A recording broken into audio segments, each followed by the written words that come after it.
Good afternoon, everyone. My name is Jaime Sepulveda. I'm the director of the Institute for Global Health Sciences at the University of California, San Francisco. This is part of the Institute's COVID-19 series, and we have been changing topics throughout these weekly webinars. Today, we have the first of a number of COVID series dedicated to comparing public policies in different geographies. Today, we are going to analyze the case studies of Iceland and that of Taiwan, two islands that have been extremely successful in combating COVID-19. What is it they did to be so successful? And what are the lessons we can learn from those two countries that could apply elsewhere? For this conversation, we're having two very bright doctoral students. We have Canice Christian that will be doing Taiwan, and we have Lyimo who will be covering Iceland. And we will get started. I ask you to please pose your questions. Colin Boyle, the Deputy Director of the Institute, will be moderating the Q&A session. And we thank you for your active participation. So let us get started. Lyimo will go first and present the case of Iceland. Johnson, you have the floor.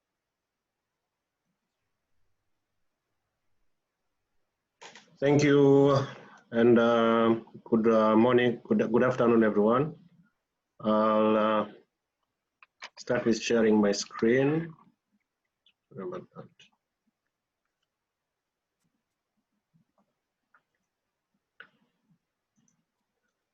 And I will talk about the Iceland COVID-19 pandemic response. My presentation will be focused around, I'll look into the country profile, a little bit of that, and the epidemiology of COVID-19 in Iceland by looking at the cases, the deaths, and the testing, and also the trends of deaths and cases over time. We'll also have a brief on the outline of the timelines of the government response there, the main strategies they used, they specifically touch more on contact tracing and COVID-19 testing. And then we'll look at very briefly their reopening plans and conclude. So to begin with, Iceland is a small island in North Atlantic Ocean. It's highlighted in red here. Yeah, the population is around 352, so small, and the size also is around 40,000 square kilometers. So it is actually one of the most sparsely populated country in the European region, based on the size and the population.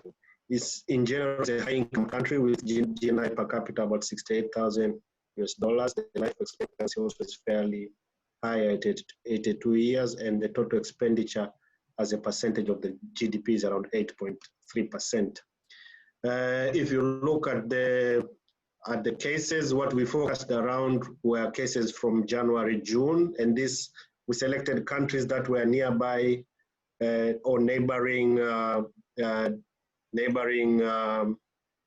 Iceland, and we used the United States as a reference. Also, we also put in Taiwan. And and if you look at the rates for Iceland in terms of COVID confirmed cases per capita, this is per 100 million population. We found that the rates for Iceland are very high per 100,000 population, actually second to the US. If you compare to Taiwan, this is lower in the graph. They had a little bit less, much lesser per capita COVID confirmed cases. If we look at the number of deaths, again, per capita per 100 million population, again, the rates in Iceland, this is red line, compared to the other European or neighboring countries, it was much less. However, it was also, that of Taiwan was also much less compared to what was in Iceland. So these are the two figures below. The COVID-19 per capita deaths were around 29, and it was only 0.29 in Taiwan. Testing. For testing, we found that Iceland had actually one of the highest per capita testing rates in the world, and these were tests per 1,000 people, and it was high, even higher than Ireland and in most countries that we compared, neighboring countries around the region.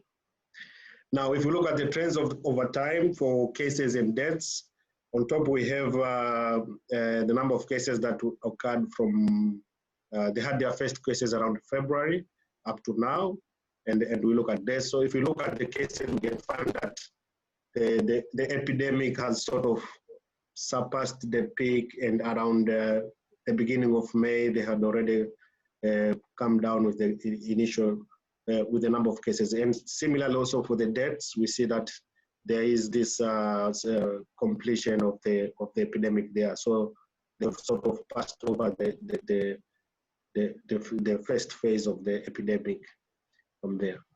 Now, briefly on the timelines, they had their first case at around February 28th, but we see from the timelines that they presented, they did their preparations early, even before they had cases. So early on, when there were cases still in China, they set up the National Crisis Coordination Committee, and they set up guidelines for quarantine of all returning subjects, and they started the daily press conferences. So they did start up prior to even having a case in country, preparations for the COVID pandemic.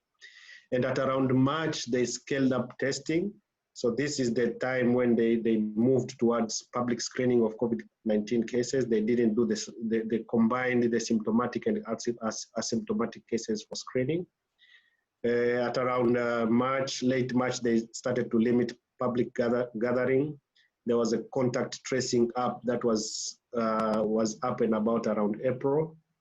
And also in April, they did limit the schools, the upper schools, they closed the upper schools and the university. However, the lower schools and the preschools remained open.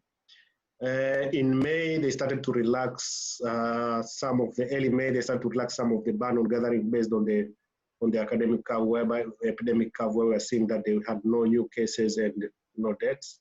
And by the end of March, most of the areas like gyms and restaurants were open. So this is basically the timeline for the COVID response in Iceland.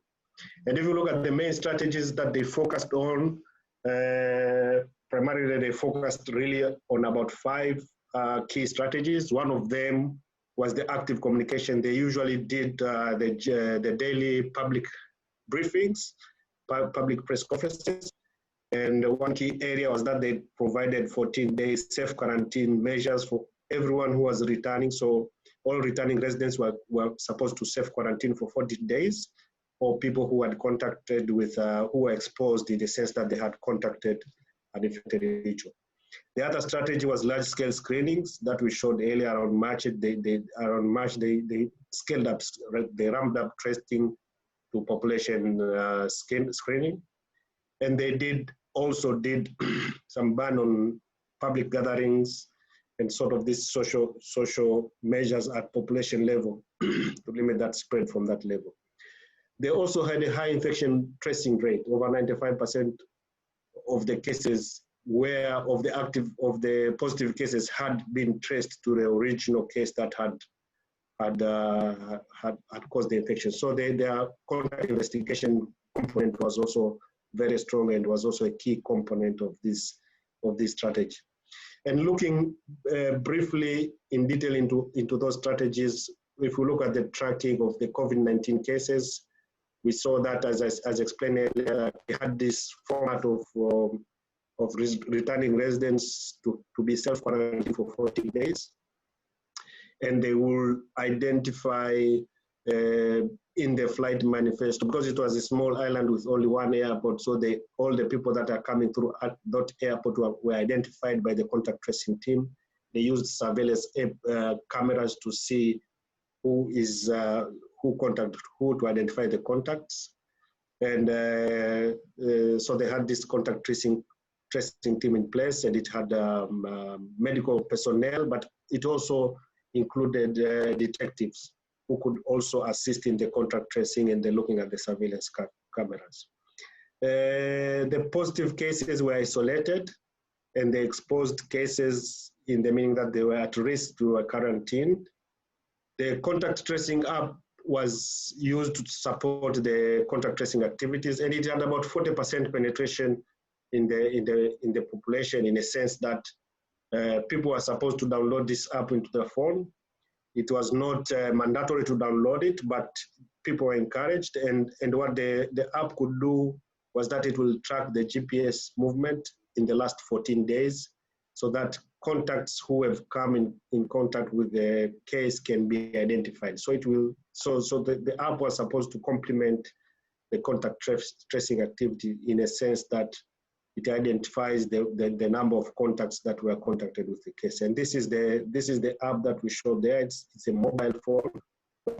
Presidents downloaded it. And as I said earlier, 95% of the positive cases were traced past to a previous identified infection, in a sense that once they found that they had a case, they could trace it through contact investigation up to a point where they have identified the source, the index case for that infection, or if someone has traveled outside the countries. And of note, to show that really contact tracing was very effective, is that 57%, more than half of the confirmed cases were diagnosed while in quarantine. So these were already quarantined by this mechanism of tracking and testing, and of tracking and the cases. And once they did they scaled up the population testing, they found that more than half of their positive cases were already quarantined under the contact investigation component. Now, if you look at the testing, this was very unique for Iceland because they had very high testing rates, actually the highest in the world so far, we are not sure. And it included both symptomatic and asymptomatic, as I said earlier. So it is population-based testing, and they covered people who did not have any symptoms. A key feature of the testing component was that it was a public-private partnership, whereby about 50% of the tests were covered by a biopharm company, which was a private entity that was doing genetic studies in Iceland, and they did about 50% of the cases. And as it has been highlighted elsewhere in previous research, that 50% of the positive cases were asymptomatic. So from the data that is coming up from Iceland, it shows that even asymptomatic cases can have COVID-19. And this graph really shows how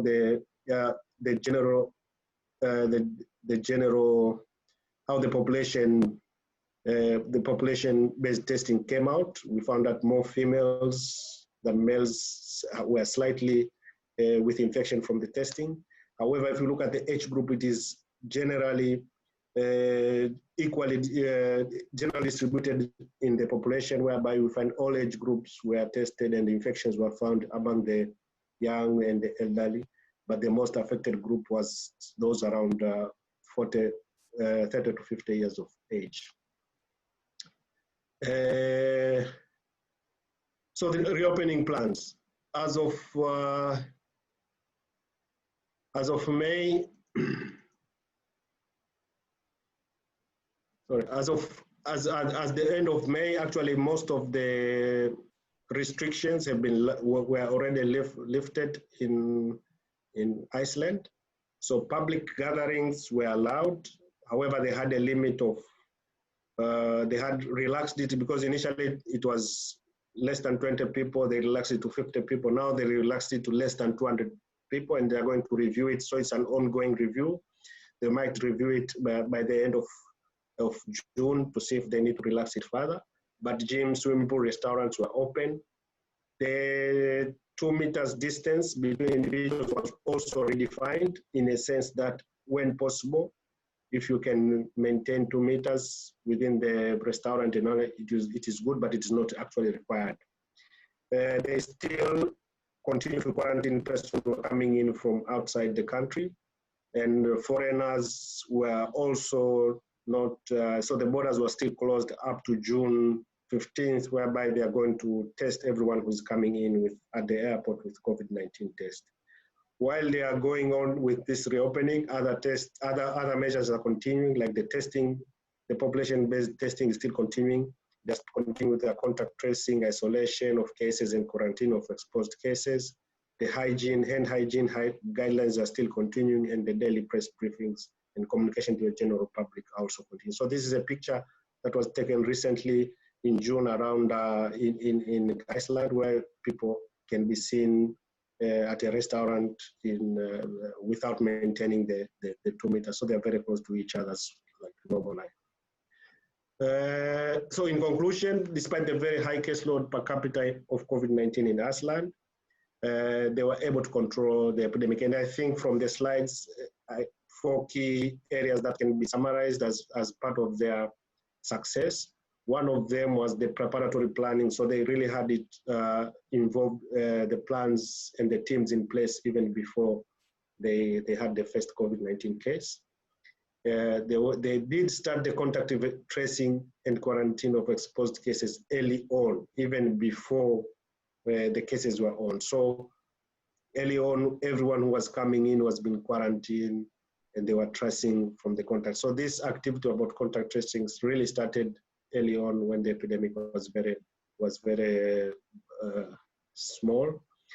They did aggressive testing, as I showed you, whereby they did the population-based testing, and they was testing everyone, and actually they have the highest per capita rates for testing. And lastly, I think also more important is that they had a very effective and consistent public health communication strategy, in a sense that they had a consistent message. There were no mixed messages from the team that was doing this.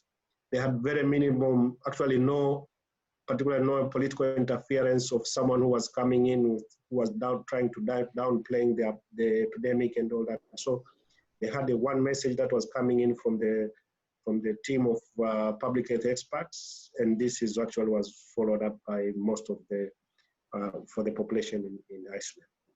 So thank you. That was my last slide. And, thank you so much. Okay. And I just wanted to invite my colleague Canice, who will come in and present on Taiwan.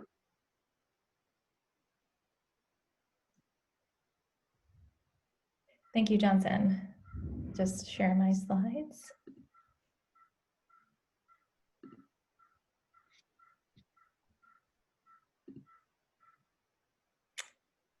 Great.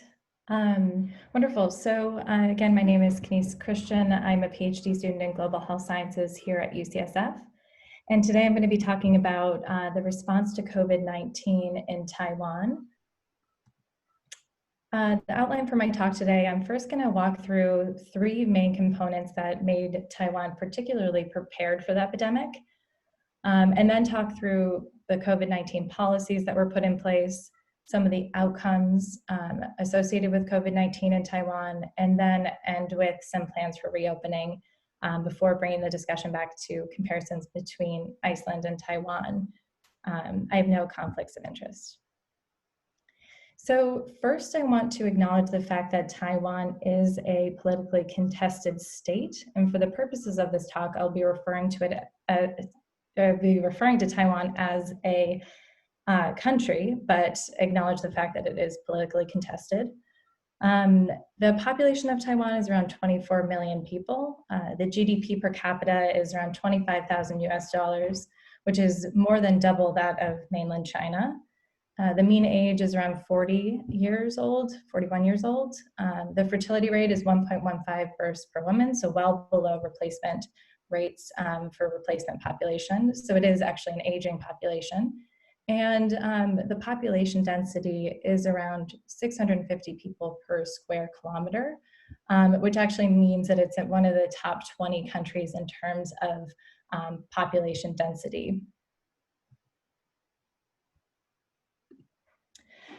So one of the reasons that Taiwan was particularly prepared for COVID-19 is actually their National Health Command Center.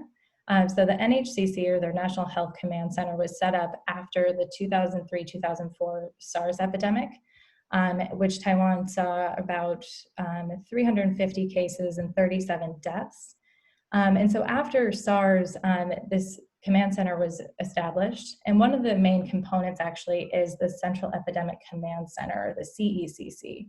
And I'm not going to go through all of the different 9 working groups here that are part of the CECC, but I just want to point out how comprehensive these working groups are, and how Taiwan used these working groups to have a very quick reaction to COVID-19 to be able to put in place different measures to stop the spread of the virus.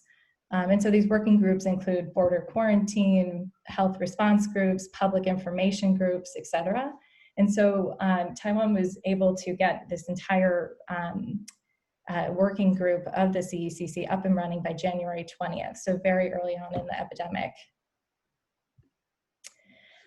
In terms of another component that made Taiwan particularly prepared for this epidemic is their national health insurance scheme, which covers 99% of the population. And it's a smart card-based system that uses big data and cloud-based analytics to collect data that's available to all of their physicians and everyone in their health insurance network. And so this system actually was a wonderful source of information for the COVID-19 response, to be able to distribute face masks, help with quarantine, help with isolation of people who were positive for COVID-19, and then also have information on people's travel history and medical history in order to identify those who might be at high risk. And I'll get into all of these components a little bit later in more detail as well. So the last key component of Taiwan's response that made them prepared for this epidemic is the fact that their vice president is actually an epidemiologist trained at Johns Hopkins. And here he is in a screenshot from a video that he put together, a 30-minute video to teach his constituents and the people of Taiwan, and also the people of the world, about COVID-19. And this video goes into great depth on the reasons why quarantine is so important, and the reason why we need to take care of ourselves and the rest of the population, and how Taiwan is fighting COVID-19. It's a wonderful resource, and I highly recommend it to anyone. This version was dubbed over in English, so we can share that at the end if you're interested. And then in terms of the policy response, so as most of you know, December 31st, 2019 is when 27 cases of atypical pneumonia were reported in Wuhan, reported to the WHO. And January 1st, so just one day later, Taiwan started screening travelers that were inbound from Wuhan and Hubei province in China. And the four main components, the first four components of this, their immediate response was screening travelers, quarantining those who had symptoms, instituting a 14-day monitoring period for those who didn't test positive or have symptoms, and then getting ready to use the NHI, or the National Health Insurance System, to monitor travel history and get prepared to react to a possible human-to-human spread of the atypical pneumonia. And then to touch on the last two here, mask production and testing. So Taiwan was already a producer of face masks, and they really ramped up their production of face masks. So by the end, and also stopped exporting masks during January of 2020. And by the end of January, they had 44 million face masks surgical masks stockpiled and around 2,095,000 masks stockpiled. And they were actually able to use the NHI system and database to be able to use a name-based distribution system to make sure all of their constituents were able to get access to these face masks to be able to protect themselves and others. And then they also utilized a public-private partnership to be able to distribute them in an easy, effective, quick way, including distributing at popular chains of convenience stores, et cetera.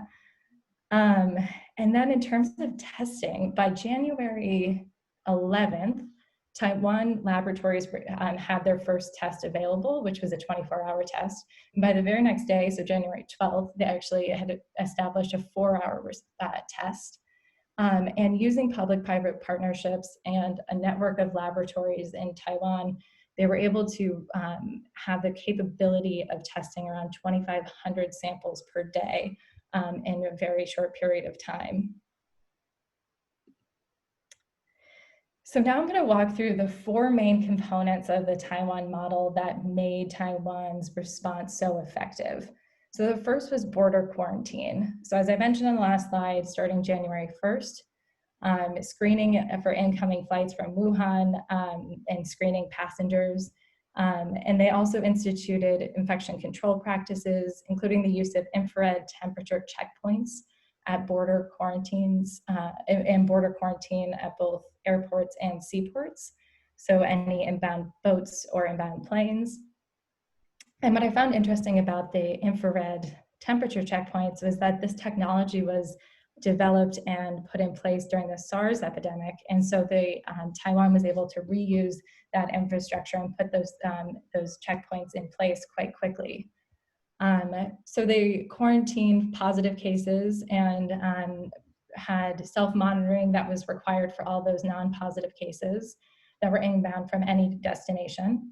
And then those coming from Wuhan and Hubei province and those who had come in close contact with confirmed cases were all mandated to have a 14-day home quarantine. And quarantine involved twice a day temperature checks, symptom checks, and also mask wearing at all times for those who were sharing households with other people. And then lastly, Taiwan did a great job of repatriating their citizens who were residing outside of Taiwan at the time of COVID-19 in January and February, including repatriating their citizens who were on the Diamond Princess cruise ship, as well as citizens who were living in China. And they actually utilized charter flights and the Taiwanese military to make sure that they could do this in a safe, effective way.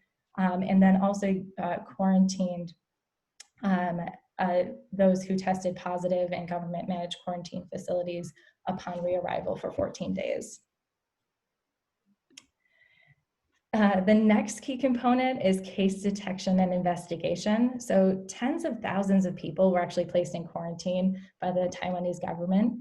And the Taiwanese government utilized GPS tracking through smartphones that were either personal smartphones, or if a person didn't have a personal smartphone, a government dispatched smartphone, to be able to monitor those who were in quarantine and those who were monitoring their symptoms for possible positive cases.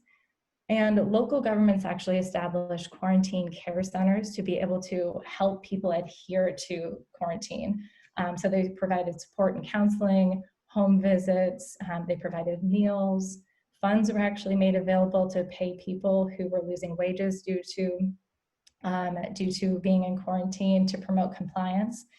And 24-hour hotlines and the Taiwanese CDC developed a phone app similar to what was Johnson spoke earlier about set up in Iceland for people to be able to report cases and to be able to track that in real time.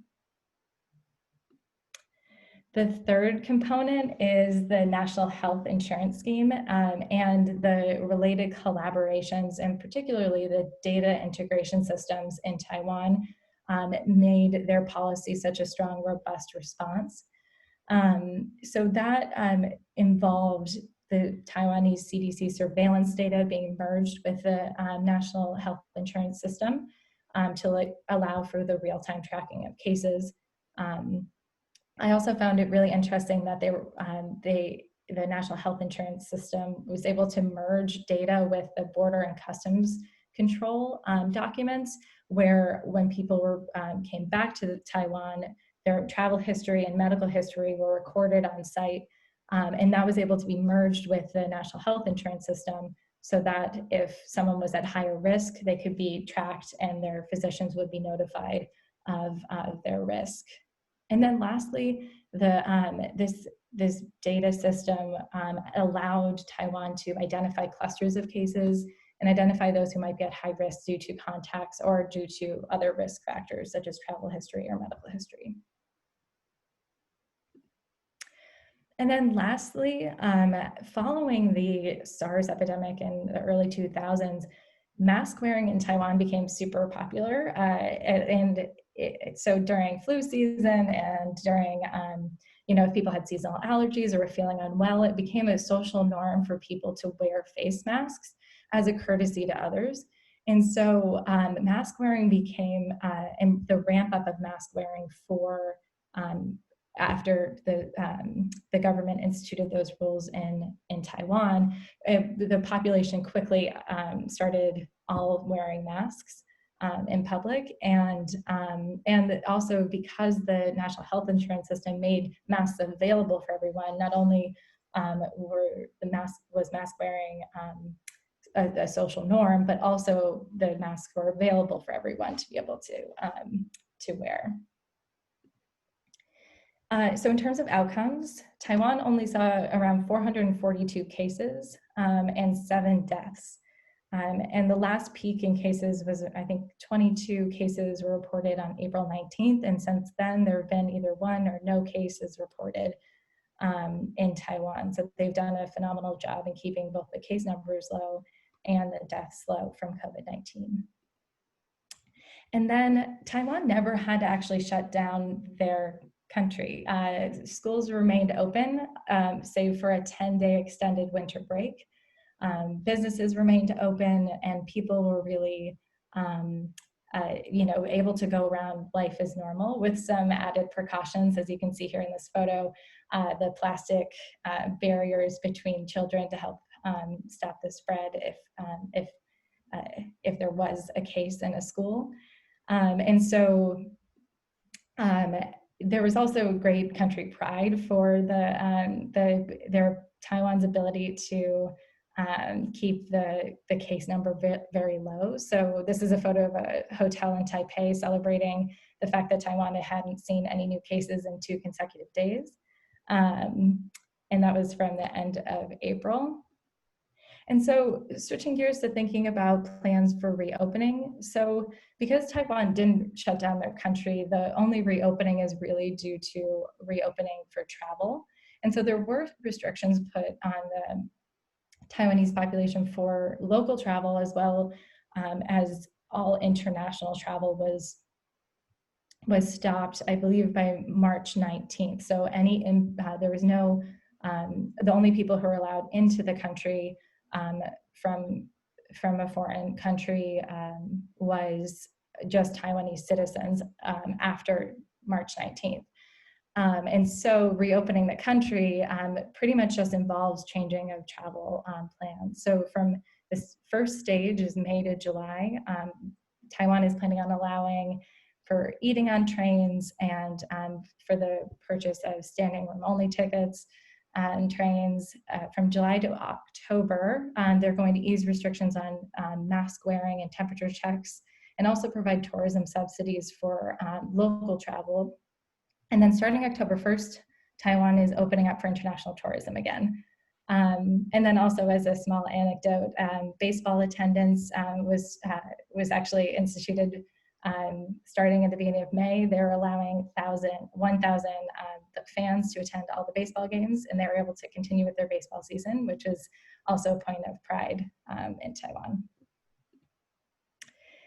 So just to end here, as Taiwan is not universally recognized as a sovereign state or recognized as a country, it is not a member of the UN or the World Health Assembly. And this fact complicated the ability for Taiwan to have an official role in addressing the epidemic on a global scale from the beginning of the epidemic. However, Taiwan has worked to give back to the international community, including donating millions of masks. I think around 16 million masks so far have been donated, face masks, and PPE and ventilators have also been donated to Europe. And I know the US has been a recipient of face masks as well. And just to end on the fact that Taiwan is working to export this model for combating COVID-19 and working to become an active member of the international health community. So with that, I'll end here and bring Johnson back on for us to discuss some similarities between Iceland and Taiwan. Thank you. Thank you so much, both Canice and Johnson, for fascinating presentations. Let me remind everyone that you can pose your questions to the speakers in the Q&A icon. Colin Boyle will be moderating this question and answer session. I can see already questions coming in. Colin, let me take it over to you. Hi, everyone. I would just encourage people to please post your questions to the Q&A icon at the bottom. Canice and Johnson, were you planning to comment together on sort of the joint lessons first before we open it up to questions? Yes, and I believe you can see my slide. Yes, we still can. Great. Wonderful. So just to quickly kind of tie everything together before we go to question and answer, and Johnson, feel free to interrupt me at any point. Johnson and I were thinking about how the COVID-19 response was similar between Iceland and Taiwan, and thinking about the fact that Iceland and Taiwan are both island nations, and their ability to monitor borders is probably easier than some other countries that aren't islands. Second, both Johnson and I talked about how both of Iceland and Taiwan took proactive actions before the first case of COVID-19. The third component that I think made both of their countries' responses so strong is the fact that they were able to put a strong emphasis on contact tracing, monitoring, and isolation.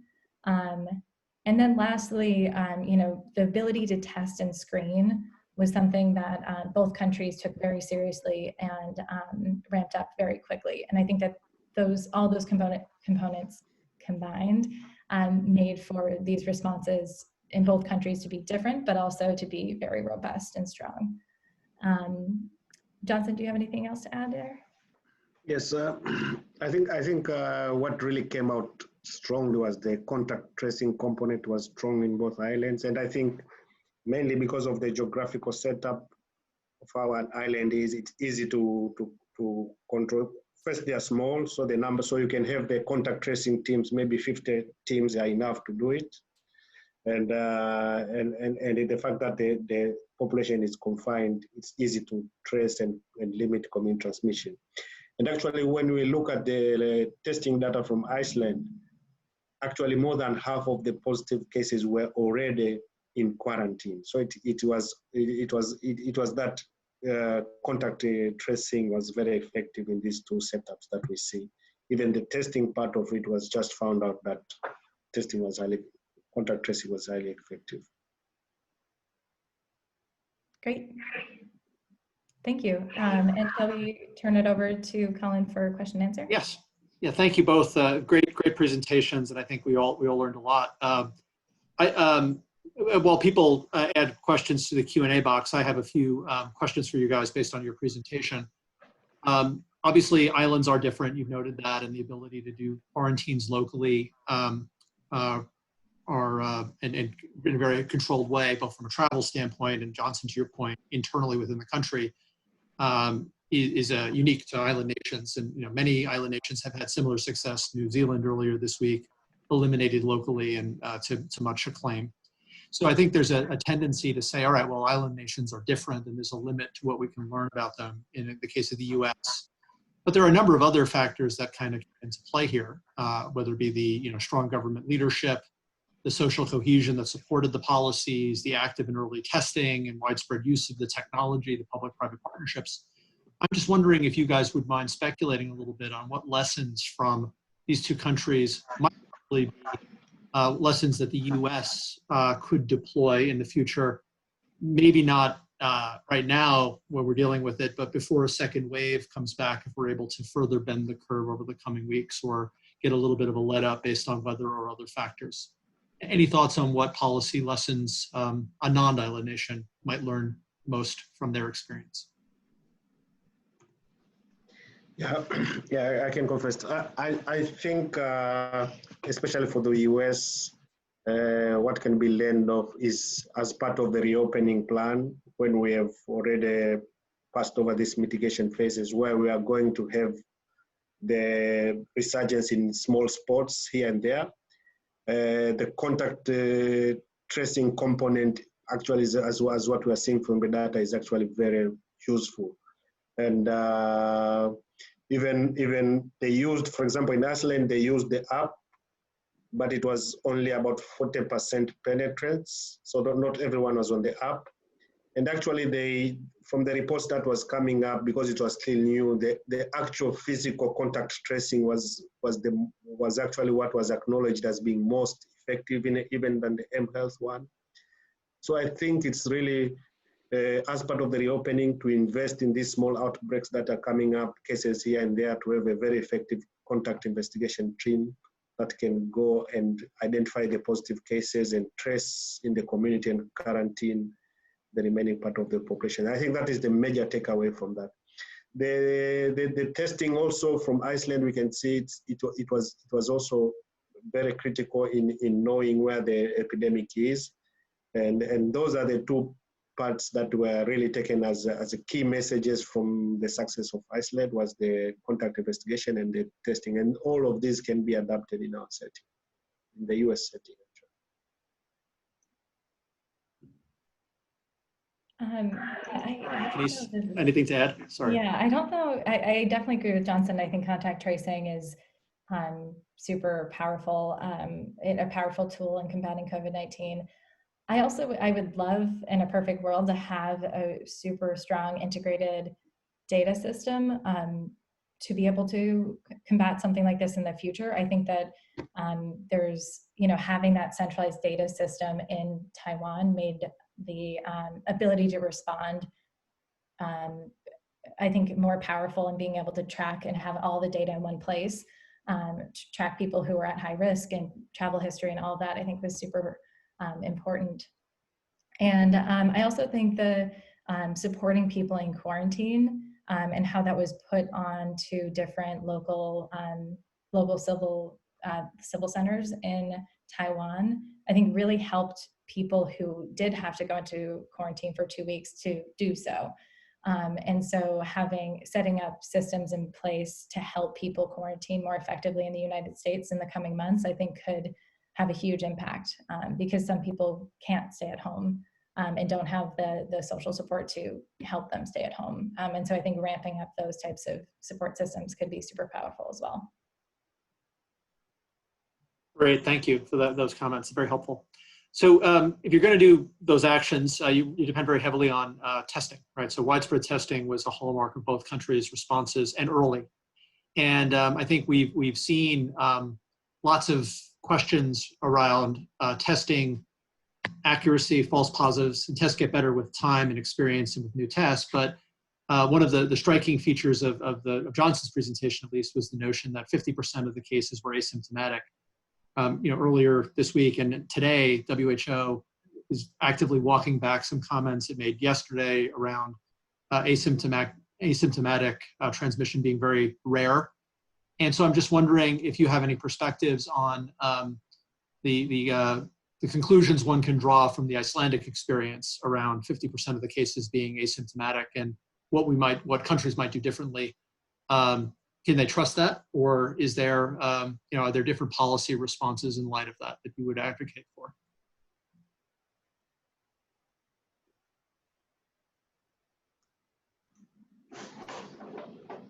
Yeah, I think for the 50%, because they did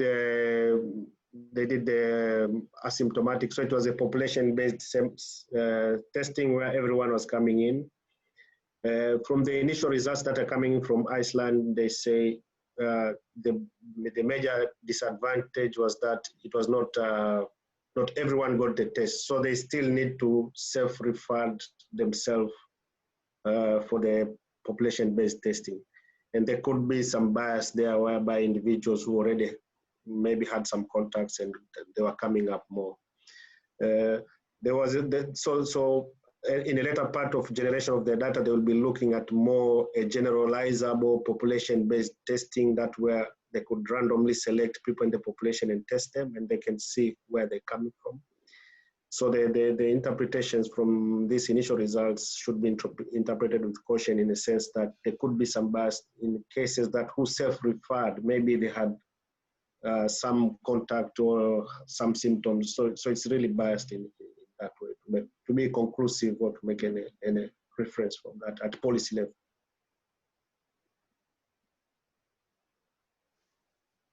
Yeah, and I just to touch on asymptomatic cases, I think in Taiwan they did such a good job in making sure that they everyone who was inbound to the country were tested, and obviously not that the tests aren't perfect, but I think testing and then monitoring for symptoms, and then also keeping track of those who may have come in contact with someone, and having that the system in place to track people over time, I think kind of mitigated some of the fears associated with asymptomatic spread, asymptomatic infectious people spreading COVID-19. And so I think for Taiwan, their continual repeat testing, and I know their inbound testing mechanism is 2 negative tests in a row in 24 hours. So I think, they're kind of taking into account some false positives or false negatives as well. So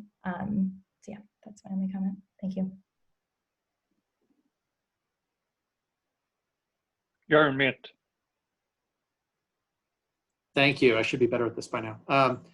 One other question on sort of social norms and how that played in. I think you both spoke to, one of the remarkable things about both countries' responses is how quickly it kicked in, whether it be like literally the next day, or the institutions were set up before the first case hit in Iceland. And it can be very challenging for countries to mobilize the kinds of resources and social cohesion around a policy response before people feel it. And both countries in this case were able to do that quite successfully. And I'm wondering if you can comment on that in the context of kind of, is that something unique to the populations here? These are 2 countries that have a probably higher than average level of homogeneity in the population, where institutions have worked in the past and the like. And I'm wondering if in other countries, just say hypothetically, big ones that have more contentious and fractious political divide, are there kind of opportunities that these countries have had around social cohesion that could be deployed in places that may not have that same underlying fabric of compliance with the authorities and alignment behind a common goal?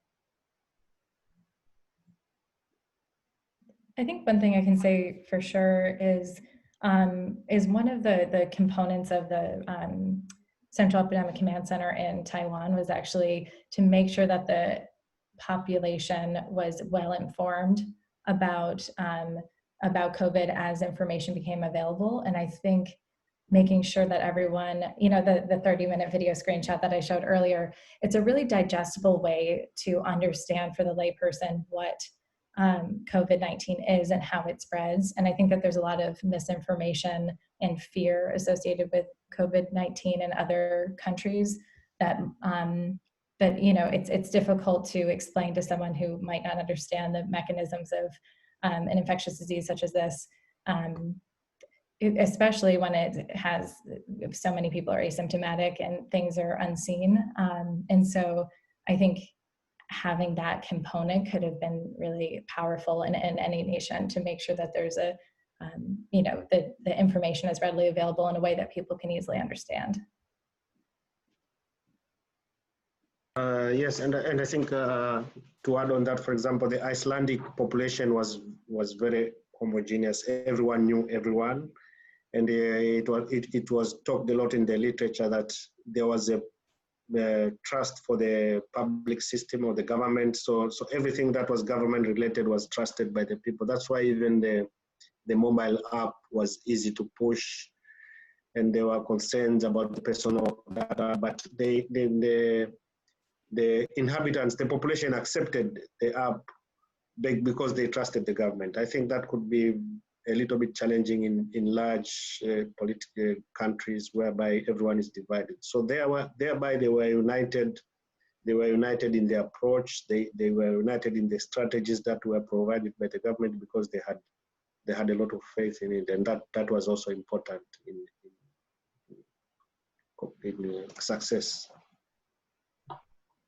Great, thank you. I think that speaks as well. The technology angle on that, I think, is particularly acute because there's a debate here in the United States in some ways around the extent to which technology tools can help with the contact tracing agenda in ways that perhaps some people would see as potentially infringing on individual privacy and other concerns that are related to that. I wanted to turn on my last question really to the discussion of recovery. And it sounds like, recovery varies a bit by country. The pictures of the cafes open in Iceland are lovely. The fact that, the Taiwan is allowing, 1,000 people to watch baseball games means it could be the Oakland A's. I mean, this is wonderful. Things are a true return to normalcy. I'm wondering if you could describe a little bit how the countries are preparing for, the possibility that they will get a second wave themselves. And do you feel that the steps they took to deal with the first wave so adequately will be sufficient to help them in a second wave? Or are they doing anything above and beyond what they did before?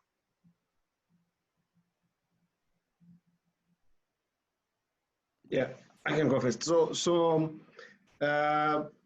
actually, what with the reopening in Iceland is actually it's going in stages. So they are trying to open it up slowly in stages. Now they have opened up the gathering, but it's still less than 200 people, and they're going to review it after a few time. So my perception is that they are taking it cautiously, trying to see that they are trying to opening it up slowly.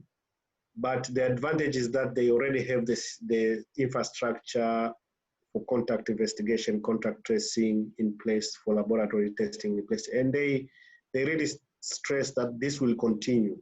So as they reopen, they are going to make sure that they are going to continue with their contact tracing, quarantine, and isolation of positive cases. They are going to continue with the public communication, with the daily briefings to the public, which was very good. And they're going to continue with education on personal hygiene. So that component is also continuing as they're trying to opening up. I think the perception is that they did it perfectly in the first time around, and they're just going to maintain that level to ensure that if there's any new resurgence, they can control it. Yeah, and I think similarly in Taiwan, I think that they've been over most of the cases for a month and a half now, and so I think that they are doing the right things and continuing to monitor, especially inbound people who are repatriated, and then once the country opens up, to foreign visitors, to make sure that they continue testing and quarantining and monitoring, and they have all of the systems in place to continue to do that, and the ability to test and screen. And they still are daily testing around hundreds of people, to continue to follow up on possible cases. And so I think that in the future they'll continue to test hundreds of cases per day, and then if it needs to be thousands of cases per day, they have the capacity to do so. And I think that that's a really important factor in their ability to, as they move forward, be able to continuing to keep the country open, and then also to ease some of the restrictions that they have in place now. Great, thank you both for those comments and the answers to those questions. There are no more from the audience, so let me turn it back to Jaime to wrap up. Thank you so much. Both speakers did a fabulous job. I think these two case studies presented today show remarkable success. And I think there are many lessons that we can draw from those countries. Previous success is somehow a predictor of future success. So I'm sure both Iceland and Taiwan will continue to do well in the fall. I am concerned about this confusion made by a representative of the World Health Organization regarding that asymptomatic patients might not effectively transmit SARS-CoV-2. I think WHO is backtracking on that comment that was made in passing, but I think we need to be careful with what organizations like CDC and others have been commenting, that up to 30% of the COVID cases are linked to people with no symptoms or very mild symptoms.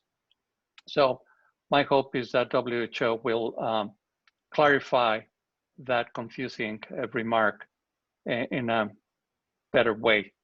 I invite you to follow us and join us next Tuesday with another comparative analysis.